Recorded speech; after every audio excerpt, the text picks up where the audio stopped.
The canyon baked under a white sun, the heat of physical weight on Caleb Thorne's shoulders. Below him, his roan, Goliath, shuddered, a fine tremor that ran through the horse's powerful frame like a death rattle. The gelding's leg was swollen to the size of a cannon barrel, the skin stretched taut and hot over the twin punctures just above the fetlock. A rattler, Caleb figured, hidden in the shale. He had cut the wound, tried to suck the venom, but he was too late and the poison was too strong. Now, the horse's breath came in ragged, wet rasps. The great animal was dying, and a piece of Caleb was dying with him. This land wasn't his. He knew that. He'd tracked a stray steer too far west into the jagged teeth of the Dragoon Mountains, the heart of Chiricahua land. Getting lost was a mistake. Getting his horse bitten was a catastrophe. He had no water left, only the pistol on his hip and the terrible mercy it offered. He ran a calloused hand down Goliath's neck, the coarse hair damp with sweat. "I'm sorry, big fella," he murmured, his voice a dry crackle. "I got you into this." He drew the Colt, the click of the hammer cocking sounding like a thunderclap in the oppressive silence. Goliath's eye, clouded with pain, rolled toward him in trust. Caleb's own eyes burned. The metal bird sings a sour song. The voice came from the rocks above. It was low and clear, without accent but shaped by language that was not his. Caleb froze, turning slowly. A woman stood on a ledge not 20 feet away, descending with the sure-footed ease of a mountain goat. She wore a buckskin dress, simple and unadorned, and her black hair was tied back with a leather cord. Her face was all sharp angles and intelligent, assessing eyes that missed nothing, from the desperation in his posture to the tremor in the hand holding the pistol. She carried a woven basket filled with roots and leaves. She stopped a few paces away, her gaze shifting from him to the horse. She didn't seem threatened by the gun. She seemed disappointed by it. "He is a strong horse," she said. It was a statement of fact. "It is a shame to waste that strength." Caleb slowly lowered the Colt, but didn't holster it. "Poison's gone too far. There's nothing to be done but end the suffering." The woman walked past him, her movements fluid and deliberate, and knelt by Goliath's swollen leg. She placed a hand on the hot flesh, her touch surprisingly gentle. The horse, which had been flinching from Caleb's own touch, went still. "The venom is a fast river," she agreed, her eyes tracing the dark veins spidering up the leg. "But even a river can be dammed." She looked up at him. Her face was unreadable, a mask of calm authority. "I have medicine. It may save him." Hope, sharp and painful, lanced through Caleb. He'd pay anything, every coin in his saddlebags. "What's your price?" She rose, her dark eyes locking with his. They were the color of wet slate. "You are on the land of the people. The water here is life. High on that ridge," she gestured with her chin toward the sheer canyon wall. "A rockfall has choked the spring that feeds this place. The pool below is nearly dry." She paused, letting the weight of her words settle in the shimmering heat. "You will climb. You will clear the stone. You will free the water." Caleb stared at the ridge. It was a brutal, near-vertical climb, a puzzle of crumbling rock and thorny scrub. A task for a team of men with ropes, not one man baked by the sun. He looked back at his dying horse, then at her. It was an impossible trade. "And then you'll help him?" he asked. "First you will free the water," she repeated, her voice leaving no room for negotiation. "Then we will speak of the horse." She was not offering a cure. She was offering a chance, and it was the only one he had. This was her decision, her terms. He was merely a piece in her landscape. He holstered the Colt. "All right." The Apache woman gave a single, sharp nod. She reached into her basket, crushed a dark, pungent root between two stones, and mixed it with a bit of clay and saliva. She packed the poultice carefully over the snakebite. "This will slow the river," she said, her voice flat. "The rest is your work." She pointed to a fissure in the rock face. "There. That is your path." Then she turned and walked to the shade of a twisted juniper, sitting with an unnerving stillness, her basket beside her. She was not going to help. She was going to watch. Caleb looked at Goliath, whose breathing seemed marginally less labored.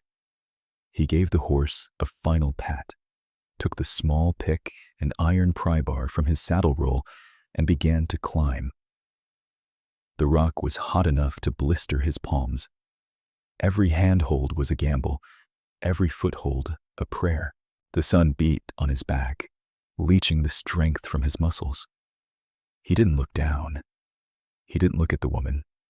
He focused only on the next move, the next ledge, the slow, agonizing ascent. The silence of the canyon was absolute, broken only by his own harsh breathing and the scrape of his boots on stone. He felt her eyes on him the entire way. It wasn't a hostile gaze, but it was heavy. It was the gaze of a judge, a jury, and perhaps an executioner. He knew this was more than a trade for services. It was a measure of his spirit, his endurance, an Apache test. He wouldn't fail. Hours passed. His throat was a desert. His muscles screamed, but he wrenched the rockfall. It was worse than he'd imagined. A massive sandstone boulder, the size of a wagon, was wedged into the narrow channel where the spring emerged from the mountain. A pathetic trickle of moisture seeped around its edges, evaporating almost instantly. He wedged the pry bar into a crack, throwing his entire weight against it. The rock groaned, but didn't move. He repositioned, found a new angle, and tried again. And again. Sweat blinded him, dripping from his brow and stinging his eyes. This was work that demanded patience, something he had in greater supply than words. He was chipping away at the smaller rock supporting the main boulder when he heard the sound, the clatter of shod hooves on the canyon floor. It wasn't the slow, careful tread of an Apache pony. It was loud, careless, white men. Caleb flattened himself against the rock, peering over the ledge. 3 of them, prospectors, by the look of their dusty clothes and the pack mules laden with gear. They rode straight for the shaded juniper where the woman sat, their leader, a big, bearded man with a stained hat and a cruel set to his mouth. "Well now, look what we got here," the man boomed, his voice echoing off the canyon walls. A little desert flower, all by her lonesome. The woman did not move. She remained seated, her posture erect, her expression a blank sheet of stone. She looked small from up here and terribly vulnerable. The man dismounted, swaggering toward her. "We're looking for water, darlin', and maybe you can tell us where your people hide their silver." She said nothing. Her silence seemed to infuriate him. "Deaf, are ya?" He reached out a grimy hand to grab her arm. Caleb's blood went cold. He looked at the massive boulder beside him. He looked down at the men, their horses clustered near the rock wall, directly below a steep, narrow gully. He had a choice. He could stay hidden, finish his task, and save his horse. Getting involved meant a fight he couldn't win. 3 against 1. But the thought of leaving her to face them turned his stomach. He wasn't that kind of man. He remembered her words. "What you did for the spring, you did for my people." He understood then that the test was not just the climb. The test was everything. He shoved the pry bar deep into the fissure beneath the main boulder. He put his back into it, every sinew straining. He wasn't trying to move the big rock. He was aiming for the smaller, unstable ones beneath it, the ones perched at the top of the gully. With a great tearing groan, a section of the rock shelf gave way. It wasn't a massive landslide. It was precise. A torrent of smaller rocks, from the size of a fist to the size of a skull, cascaded down the narrow gully. They didn't fall on the men, but a few feet to their side, striking the canyon wall with a sound like a sustained volley of rifle fire. The noise was immense, a deafening, terrifying roar of stone on stone. The prospectors' horses screamed and reared, eyes wide with terror. One broke its reins and bolted. The others scattered, bucking wildly. The leader, Silas, was thrown hard. His companions, spooked and leaderless, scrambled after their mounts, firing panicked shots into the air at the unseen threat. They thought they'd been ambushed. Within a minute, they were gone, a cloud of dust marking their hasty retreat. The canyon fell silent once more. The echo of the rockslide died, replaced by a new sound. A gurgle, then a trickle. Then a steady, clear stream of water began to flow from the now unblocked spring, spilling down the rocks. Caleb sagged against the ledge, his arms and back shaking with exhaustion and adrenaline. He had passed a test she had not set, and in doing so, completed the one she had. The climb down was treacherous, his limbs weak as water. When he finally reached the canyon floor, his boots sinking into the dampening sand near the growing pool, she was waiting. She was no longer by the juniper.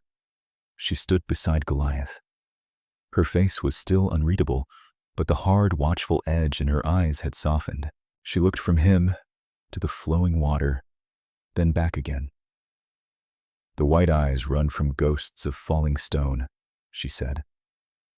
It wasn't praise, but it was an acknowledgement. A thread of understanding passed between them in the quiet air.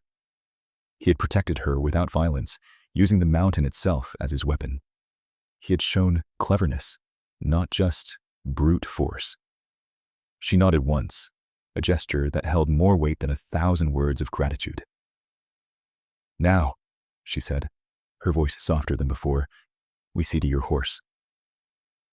For the rest of the day and into the cool of the desert night, they worked.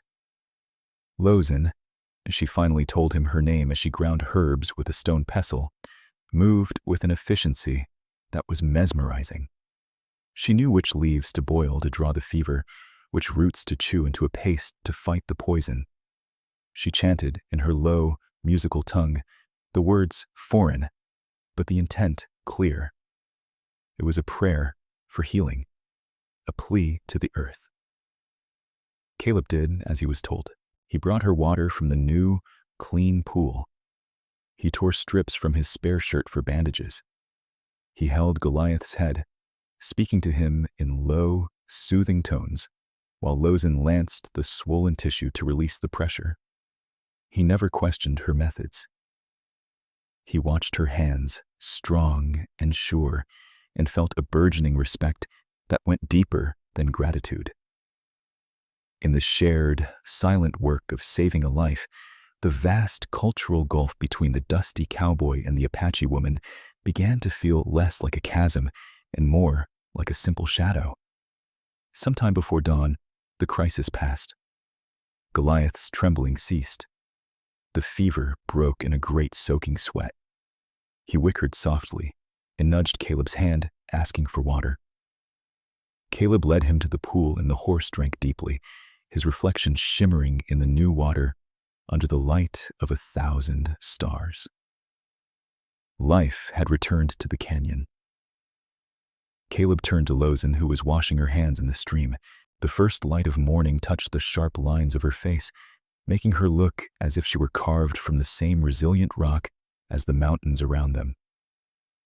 The debt was paid, but it felt incomplete. The horse is alive, he said,